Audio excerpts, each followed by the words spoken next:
So, wrapper preload instruction, the WS preload instruction. So, that can also be used. So, in this case whatever so it is a serial preload. So, if it is serial preload, then whatever is coming in the WSI line, so that is actually loaded into this WIR register. So, that way rest of the thing is not active. So, so the serial control will be loading this this WIR register. Similarly, this parallel control can be used to load this WBR registers, but the whole thing is the preload operation. So, it is not sent to the core under test. So, this is basically that R1 flip flops of all these WBRs, WBCs. So, they are actually configured into chain and they will be loaded the values. So, this WP of so WPI WPO lines. So, these values will be loaded as a preload instruction. So, then there is a parallel preload WP preload operation. So, this is again the same thing, the WSI will be put into the bypass mode. So, this wrapper serial input is not going to affect this WBR. So, that is going into bypass mode, and this whatever has been loaded into this WBR. So, they are available as preloaded state. So, similarly, this WBR content is also available as a preloaded state. So, whatever values were preloaded, so they are available at the output of those parallel outputs. Then there is a clamp. So, clamp means that this WSI and WSO lines. So, those values have been applied, but this is they are applied to functional input and functional output that passes through this core. Actually, the functional inputs that are available at WBR. So, that is passing through the core. Similarly, so they are affecting the functional output, and then these functional outputs are loaded onto the WBR. Actually, this direction should be reversed. So, Fi should be this side, Fo should be that side. So, anyway, so this is basically this the pattern passes through the core, the clamp mode. Then the in test mode. So, in the in test mode also it is similar. So, this wrapper this boundaries registers, wrapper boundary registers, so they are going to be connected through these internal scan chains. So, they are in the previous case only functional input and functional output were involved. Now, these internal scan chains are also involved. So, internal scan chain will get the values, and accordingly those this core will get the full set of inputs, and that will be passing through these WBRs, and then the values will be available at this WSO line. So, the serially this WBR values will be available in the scan out lines. In test scan. So, in test scan means here the functional inputs will not be fed, but this WSI line. So, they will be passed, the scan chain will be formed, the scan chain. So, it will pass these lines through these scan chains. So, this is basically for checking the boundary scan register. So, some pattern that we need to pass through this scan chain to see whether these scan cells are okay or not. So, these boundary scan cells are okay or not. So, some pattern may be fed through this, and that will check the scan part. So, this the scan chain part will be tested.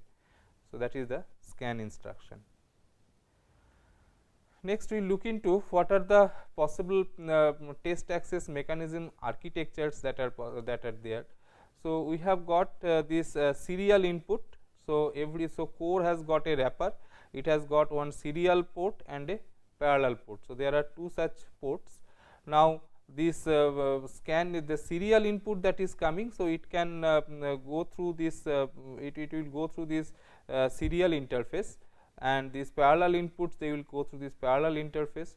So, this WSP register, the serial port register or the serial port interface, it will have an enable line to the parallel port. So, at least through this WSI line. So, we have to give some instructions, so that this parallel loading or parallel operations are enabled. Okay. So, that is why the serial part is mandatory of this 1500 standard, but this parallel part is not mandatory, but parallel part may be used for doing the loading. So, this WPI, WPC, WPO. So, these are the parallel parts. So, how these will be connected? So, that is determined by the user. How these WPI, WPO lines of individual cores, they are going to be connected, whether it is on a bus, whether it is some distributed lines, etc. So, all those will be decided by the user, but whatever it is, then that loading and unloading has to be enabled by the serial interface. So, that is why the serial part is must. So, one possibility is that we have got a multiplexed TAM architecture. So, multiplexed TAM architecture means out of this this WPI, WPO and WPC lines. So, they go to all the places, like this WPI line is going to all the 3 core interfaces. This WPO line, they are coming out of all these parallel interfaces and going to the WPO line, and this WPC line. So, it is going to the again going to control individual parallel wrappers, the parallel part of it. Whereas, this WSI line, so it is connected to serially one, and this WSC, the control line, so it is going to control this WSP, the serial part interface, and naturally there has to be some control for that, control for this WPP from the WSP. Now, at one point of time, so you can test only one core, because they are multiplexed in nature. So, so we do not need large number of inputs, only so whatever be the WPI value, only that much bit is needed for sending in the test pattern, and similarly for getting out. So, you can say that altogether we need WPI plus WPO number of bits for the test bus that we have, and the multiplexed TAM is this WPC lines will also be necessary, but that is the maximum line that you are going to allocate to any of these cores. We can have some sort of daisy chain structure. So, WPI line face it interfaces the first core, then this WPO line of first core connects to the WPI of second one. Now, if you put them in a bypass mode, then this WPI line will be going through to this one, then it will go to this WPI of second one. So, it will go like this. So, this particular architecture is known as daisy chained TAM architecture. So, we have got this daisy chained policy, and then of course, it takes time. So, whenever, so for testing this core, it has got the highest priority. Whenever this core test is scheduled, so it will happen immediately, it will get the WPI line. Similarly, if it is so I can test this core only when this one is not being tested. Similarly, I can test this core only when the first 2 are not being tested. So, their scheduling, test scheduling become constrained by this TAM architecture, whereas in this previous case, so since it was multiplexed, so I can do multiplexing in any order. So, I can if the cores they support preemptive testing, in the sense that I can apply, say one core require 100 test patterns. So, I apply only 50 of them now and 50 of them later. So, that type of interleaving, if it is possible, then also this multiplex TAM is going to help. But here in this case, once a test is going on, so nobody else can be tested. Okay. So, that is the problem with this daisy chain structure. Then we have got this is the most flexible structure, the direct access TAM. So, this WPI, WPO, WPC lines, so they are dedicated for every core. So, they are given separately. So, this triple WPI, WPC, WPO is for core 1, this is for the second core, this is for the third core, like that. So, naturally here the advantage is that the number of ATE channels needed will be large, because a large number of bits will be are to be fed for testing, though we can do parallel testing, but a large number of bits need to be fed to the circuit. So, as a result, we have got this the ATE cost will go up, but test time we can say that it will get reduced. We can also have some sort of local controller for TAM architecture. So, it says that okay, we have got so this controller. So, this controls this operation. So, this TD this WPI, WPO and this WPC line. So, they may be controlled by this local controller.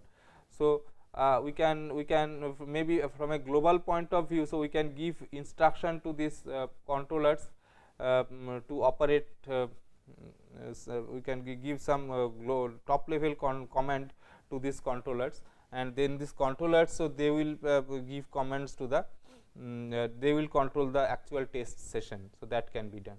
So, we have got this type of local controller TAM architecture. So, that can be utilized. We can also have some sort of core access switch. So, core access switch means, so there is a test controller. So, it will pass this access of these WPI WPO lines into these switches. Okay. So, through these switches. So, if this switch is done, so there are n lines coming from the test controller, some part of it is for selecting the switch and some part is actually that those TDI TDO lines. So, once this switch is on, so this connection will be to this core. Similarly, when this switch is on, then this connection will be to this core.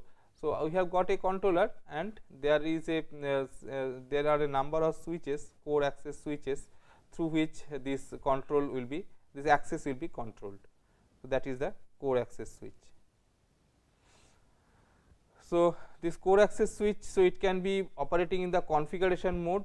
So, here in the configuration mode, what happens is that the instruction may be loaded. So, now the core is not being tested, but only the instructions instruction is being loaded into the instruction register. So, this configuration the configuration selection point. So, it can say, it can select that it is now putting the data onto the configuration onto the instruction register. So, this configuration bit can be controlled accordingly. So, that instead of the pattern reaching the core, so they will be reaching the instruction register only of the wrapper. Now, in the bypass mode, so they are just bypassed to the output. So, this parallel input, so they are outputted here. So, that is the by simple bypass mode, or it may be in test mode. In the test mode, maybe I will apply the first test pattern, get the response. Similarly, so this first bit is going to connect to the first input. Then maybe for this particular core testing, only these 3 lines are important. Similarly, say only these 3 lines are important for output. So, rest are not. So, rest of them may be passing directly through this switch, but we can have only these 3 lines feeding the core that we have downwards. So, this some of them are input lines, some of them are output lines. So, input lines will be connected to this, output lines connected to this. So, as a result, the whatever test pattern has to be applied, so it will be applied and the response will be collected on these 3 lines. So, remaining 3 lines, remaining 2 lines, it may be used for testing another core simultaneously, or so depending upon our scheduling policy. So, we can select those lines. So, there can be various types of test supported using this CAS structure. Now, one possibility is that I have got a core that has got scan chains. Suppose there are p number of scan chains. So, from these n lines, so p bits are to be used for feeding this scan chain. Okay. Now, this particular second core, it may be a beast structured core. So, from this input, I need to just I just need a command that it has to have the it has to go in a beast fashion. So, it will generate its test patterns in a from the test pattern, some pseudo random pattern generator, and response will get analyzed by MISR. So, all those things are all those things will be done by the beast that we have integrated with the core. Thirdly, so this core maybe it has got its own test pattern generator and sink loaded with it. It may not be a beast. So, beast may be using a pseudo random pattern generator. So, it may not be using a pseudo random pattern generator. So, it may be some specific pattern sequence that is generated by some hardware, may be stored in some memory there, or may be generated by some hardware. So, that is generated, applied to the core, and the responses collected at the sink. So, that way we can do this thing. So, this is the core access, this is the core access switch, this can be configured, so that it will be feeding this source. So, again maybe only one bit is necessary to tell the source that okay, this is the thing. Similarly, this sink the pattern will be, response will be collected. it may be shifted serially, or maybe the final compacted pattern will be shifted. So, that way it can be done. And another possibility is that it may be a hierarchical structure. So, instead of having a single core, there may be 4 cores, for example. So, here also I have got this type of core access switches available with these individual cores. So, there may be the line connected the first switch, that switch may be connecting to the other switch. So, that way it may be connected, and finally, it is going out of this core and going to this line. So, what happens is that this core this ATE has given us n bit for coding this pattern, for coding the operations to be done at various places. So, if we can judiciously do a planning, we can judiciously do some test scheduling, so that I can use p bits for feeding this scan chains. I can use 1 bit for feeding this one, again 1 bit for feeding this, and again p bits for feeding these CAS lines. So, that way I can be able to test a number of modules parallelly, because they are using different testing mechanisms. So, I can use them parallelly, and I can get a faster testing of the whole chip. Next one is a hierarchical test architecture. So, this is basically this is a typical situation. We have got this course supporting this 1500 series. So, they are called C tag cores, because they are supporting this core interfacing.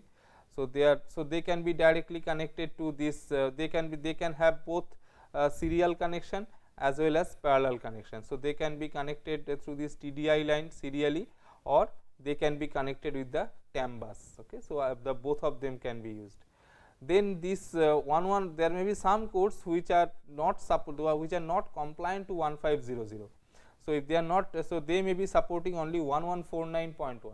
So, that is only the boundary scan standard is supported. So, if only boundary scan is supported, so they have to be connected to this serial input part. Okay. So, serial testing and all that are to be done.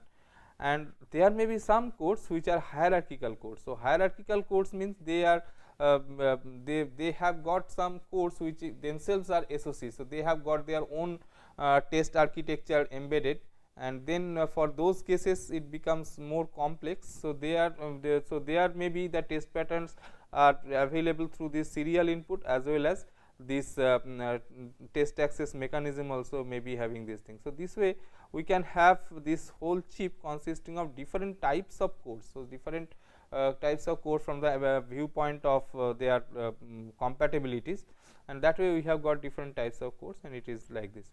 Now, so this is forming my TAM bus. So, this is forming my serial TDI TDO serial interface, and there are some test control lines. So, that will be coming to the CTC, and there is a hierarchical control line. So, that will also be coming to CTC for the control operation. So, this way if we can support all these modes, all these interfacing standards, then we can go for a plug and play type of architecture. So, any new core that we want to put into the system. So, if it is compatible with say 1500, maybe we will like to test it using TAM.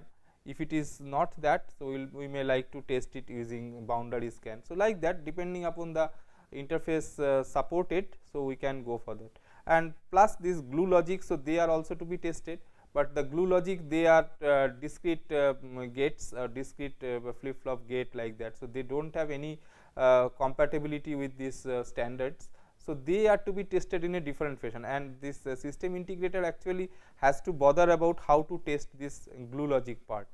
Okay. So, that may be by means of some extra X test mode and all that. So, this is the hierarchical test structure, that this may be one possible hierarchical test structure. So, we have got this hierarchical core.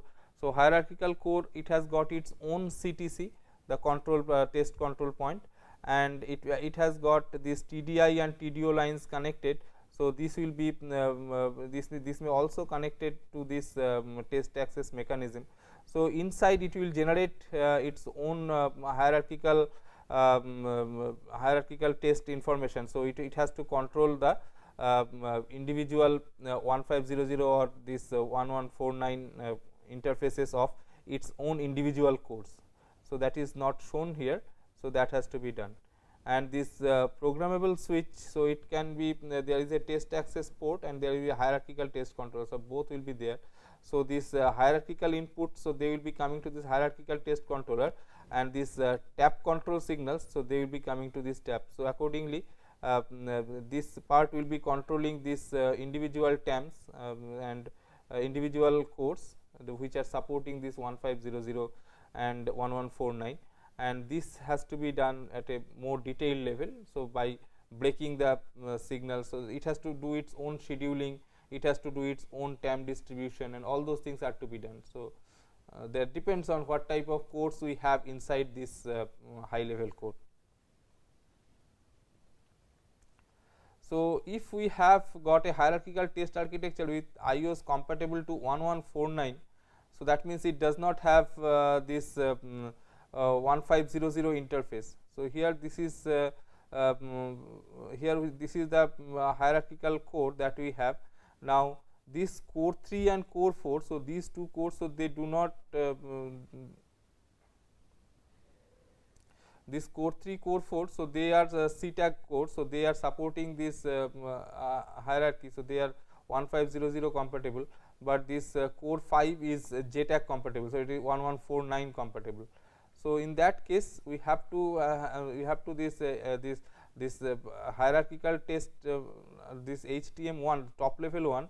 So, it has to put some of it since these cores are supporting 1500. So, it has to it can design its own TAM at this point, and it can distribute these signals as it was done here. But for this one, it has to give the the data through the serial part only. So, this is this test access port. So, this is a serial port. So, it has to get its own TDI line, then TDO line, like that. So, it has to get it from there. So, you see that this TDI line, this TAM in this TAM input line, what is it?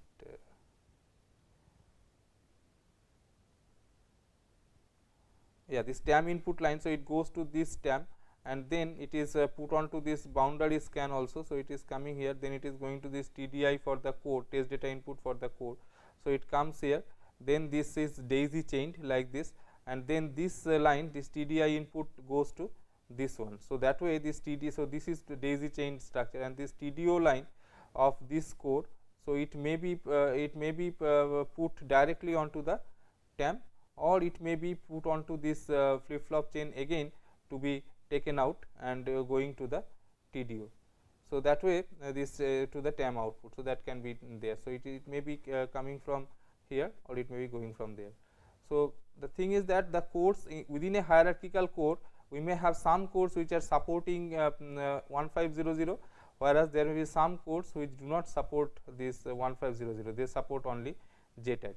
Some of them may be B state, some of them may be 1500 compatible. So, this way this whole distribution, this TAM design has to be done, so that it is taking care of all different types of modes that are there. To compare between 1149.1 and 1500. So, 1149.1 is a board level, it is targeted to board level design. 1500 is for core based design. So, that is the first difference that we have. Secondly, this 1149.1 it supports a parallel mode of operation, whereas 1500 it does not provide any 1149.1 it does not have any parallel TAM structure. 1500 has got parallel TAM structure. Then this extra data control and IO lines. So, they are the mandatory lines are TDI, TDO, TMS and TCK. Optional line is TRST. Whereas, for 1500 we have got WSI, WSO and 6 W scan control lines. So, they are required, and this transfer DR, WPP and auxiliary clock. So, these are the optional lines. So, it has got an FSM that can be used for controlling the operation, but 1500 does not have any such controller FSM. transfer mode is not available in 1149, but it is available here. Latency between operations are permitted in 1149, but it is not so, and these are the mandatory instruction X test, bypass, sample, preload, and these are the instructions that we have for 1500. We will continue in the next class.